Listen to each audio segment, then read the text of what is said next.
আল্লাহ সুবহানাহু ওয়া তাআলা কুরআনুল কারীমের মধ্যে বলেন যে তোমরা মরো না মুসলমান না হয়ে, কিন্তু মৃত্যু আসন্ন, আর কখন কে মৃত্যুবরণ করবে সেটি আল্লাহ সুবহানাহু ওয়া তাআলা ছাড়া আর কেউ জানে না।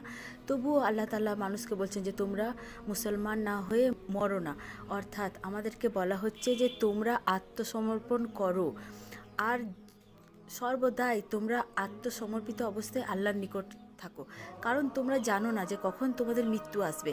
আল্লাহ সুবহানাহু ওয়া তাআলা আমাদের এটাই বলছেন। আর রসুল সাল্লাল্লাহু আলাইহি ওয়াসাল্লাম হাদিস শরীফের মধ্যে বলেন যে মানুষ জন্ম হয় ফিতরতের উপরে, আর তার সম্প্রদায় তাকে বানিয়ে দেয় ইহুদি নাসারা অথবা মাজুসি। তো কোনো আদম সন্তানই মুসলমান হয়ে দুনিয়াতে আসে না, কিন্তু আল্লাহ তাআলা বলছে যে তোমরা মুসলমান হয়ে মৃত্যুবরণ করো।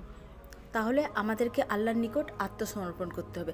আত্মসমর্পণ মানে কি? আল্লাহ তাআলা যা কিছু আমাদেরকে নিয়ামত দিয়েছেন সেগুলো আল্লাহকে অর্পণ করা, অর্থাৎ আল্লাহ সুবহানাহু ওয়া তাআলা যা কিছু আমাদেরকে দান করেছেন তিনি যেভাবে চাইছেন আমাদেরকে সেভাবে সেগুলো খরচ করতে হবে।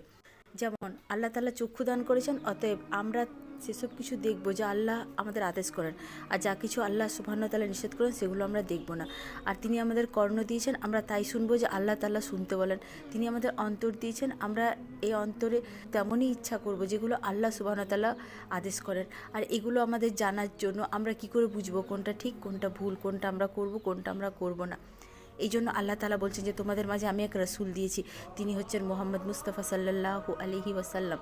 অতএব তাকে তোমরা অনুসরণ করো। তিনি যখন বলেন এটা ঠিক তখন ভেবে নাও সেটাই ঠিক, আর তিনি যখন বলেন এটা ভুল তাহলে তুমি এটা নিশ্চিত হও যে সেটা ভুল। তো অতএব তার বলা ঠিকগুলোকে ঠিক বলে মানো, আর তার বলা ভুলগুলোকে ভুল বলে মানো। এটিই হচ্ছে আত্মসমর্পণ। কারণ দুনিয়া হচ্ছে বিভ্রান্তির জায়গা। আল্লাহ সুবহানাহু ওয়া তাআলা কোনটিকে ঠিক বলছেন এবং কোনটিকে ভুল বলছেন, কোনটি আল্লাহ চান কোনটি আল্লাহ চান না, সেটি তুমি কি করে বুঝবে? তুমি বুঝতে পারবে না, কারণ তোমরা সকলেই মানুষ, আর মানুষের সঙ্গেই তোমরা বসবাস করছো।